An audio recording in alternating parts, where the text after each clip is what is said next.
ಸುಳ್ಳು ಹೇಳೋದು, ಬುರುಡೆ ಬಿಡೋದು, ತಿರ್ಚೋದನ್ನ ಮೊನ್ನೆ BL ಸಂತೋಷ್ ಅವ್ರನ್ನ ನೋಡಿ ಕಲಿಬೇಕು. ರಿಜಿಸ್ಟ್ರೇಷನ್ ಜಗತ್ತಿನ ಮಾಪದಂಡ ಅಲ್ಲ, ನೀವು ರಿಜಿಸ್ಟ್ರೇಷನ್ ಮಾಡಿಕೊಂಡು ಅವ್ರು ಅವ್ಯಾರ ಮಾಡ್ತಾ ಇದ್ದಾರೆ. ಮಲ್ಲಿಕಾರ್ಜುನ್ ಖರ್ಗೆ ಅವರ ಕುಟುಂಬವನ್ನ ರಕ್ಷಣೆ ಮಾಡಿದ್ದು ನಾವು ಅಂತ ಹೇಳ್ತಾ ಇದ್ದೀರಿ. ಸ್ವಾಮಿ, ಸ್ವಾತಂತ್ರ್ಯ ಹೋರಾಟದಲ್ಲಿ ನೀವು ನಿಮ್ ಪರಿವಾರದವರು ಭಾಗವಹಿಸೇ ಇಲ್ಲ. ನಿಮ್ಮ ಕುಟುಂಬ ಓಡಬಂತು, ಆ ರಜಾಕಾರನ್ನ ಎದುರಿಸಿದ್ದು ಆರೋಪಿಸಿದವರೇ. ಸಂತೋಷ್ ಅವರೇ, ನೀವು ಮಾಡ್ತಾ ಇರೋ ಈ ಚೇಷ್ಟೆಗಳಿಗೆ ಕೊನೆನೇ ಇಲ್ವಲ್ರಿ? ಸುಳ್ಳುಗಳನ್ನೇ ಮಾತಾಡ್ತೀರಿ, ಅಸಂಬದ್ಧವಾಗಿರೋದನ್ನೇ ಮಾತಾಡ್ತೀರಿ. ಈ ತರ ಮಾತಾಡ್ತಾ ಸಮಾಜದ ಸ್ವಾಸ್ಥ್ಯವನ್ನೇ ಹಾಳು ಮಾಡೋದಕ್ಕಾಗಿನೇ ಬದುಕ್ತಾ ಇದೀರೋ ಏನೋ.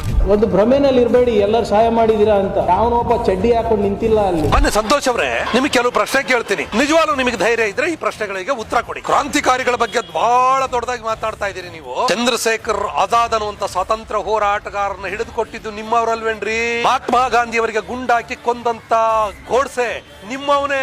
ಈಗಲೂ ದೇವಸ್ಥಾನ ಕಟ್ಟೋದು ಕೂಡ ಆಡ್ತಾ ಇದೀರಲ್ಲ. ಇಂಥ 10 ದೇಶದ್ರೋಹದ ಕೆಲಸ ಮಾಡ್ತಿರೋ ನಿಮ್ಮ ಕ್ರಿಮಿನಲ್ ಗಳ ಬಗ್ಗೆ ತುಟಿ ಬಿಚ್ಚದೆ ಮೌನವಾಗಿರ್ತೀರಿ, ಬೇರೆಯವ್ರ ಬಗ್ಗೆ ಮಾತಾಡ್ತೀರಿ. ಯಾವ ಡಬಲ್ ಸ್ಟ್ಯಾಂಡರ್ಡ್ ಇದು?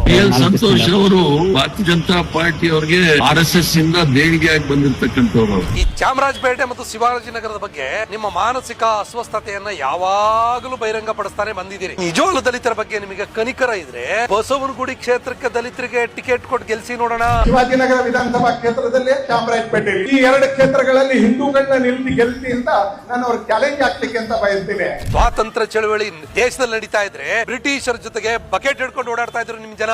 ಈಗ ದೇಶ ಪ್ರೇಮದ ಬಗ್ಗೆ ನಮಗ್ ಮಾತಾಡ್ತಾ ಇದ್ದೀರಿ. ದೇಶ ವಿಭಜನೆ ಆಗ್ತಾ ಸಂದರ್ಭದಲ್ಲಿ ಗಲಭೆಗಳು ನಡೀತಾ ಇದ್ರೆ ಕೋಮು ಗಲಭೆಗಳು, ಕೋಮು ಸಂಘರ್ಷಗಳನ್ನು ಹುಟ್ಟಾಕಿದ್ರಿ. ಆ ಕಾರಣಕ್ಕಾಗಲೇ ಈ ದೇಶಕ್ಕೆ ಅಪಾಯ ನೀವು ಅಂತಂದೇಳಿ ಭಾವಿಸಿ ಸರ್ದಾರ್ ವಲ್ಲಭಾಯ್ ಪಟೇಲ್ ಅವರು ನಿಮ್ಮ RSS ಸಂಘಟನೆಯನ್ನ ರದ್ದು ಮಾಡಿದ್ದು, ನಿಷೇಧ ಮಾಡಿದ್ದು. ನಿಜವಾಗ್ಲೂ ಹೈದರಾಬಾದಿನ ನಿಜಾಮರು ರಜಾಕಾರರ ವಿರುದ್ಧ ಚಳವಳಿ ಮಾಡಿದ್ದು ಅವತ್ತಿನ ಕಾಂಗ್ರೆಸ್ನವರು, ಅವತ್ತಿನ ಕಮ್ಯುನಿಸ್ಟರು ಪ್ರಾಣ ಕೊಟ್ಟಿದ್ದಾರೆ. ಇದು ಗೊತ್ತಿರೋ ಸತ್ಯ. ಸರ್ದಾರ್ ವಲ್ಲಭಾಯ್ ಪಟೇಲ್ ರವರು, ನೆಹರು ಅವರು ಇತಿಹಾಸವನ್ನ ಓದ್ಕೊಂಡು ಬನ್ನಿ. ಯಾರೋ ವಾಟ್ಸ್ಆಪ್ ಅಲ್ಲಿ ಬರೆದು ಕೊಟ್ಟಿದ್ದನ್ನ ಬೀದಿಗಳಲ್ಲಿ ಮಾತಾಡಿ ಅವಮಾನಕ್ಕೆ ಆಗಬೇಡಿ. ರಾಜಕೀಯ ಪಕ್ಷದ ಇತಿಹಾಸಗಳು ಗೊತ್ತಿಲ್ಲ, ರಾಜಕೀಯದ ಗಂಧಗಾಳಿಯೂ ಗೊತ್ತಿಲ್ಲ.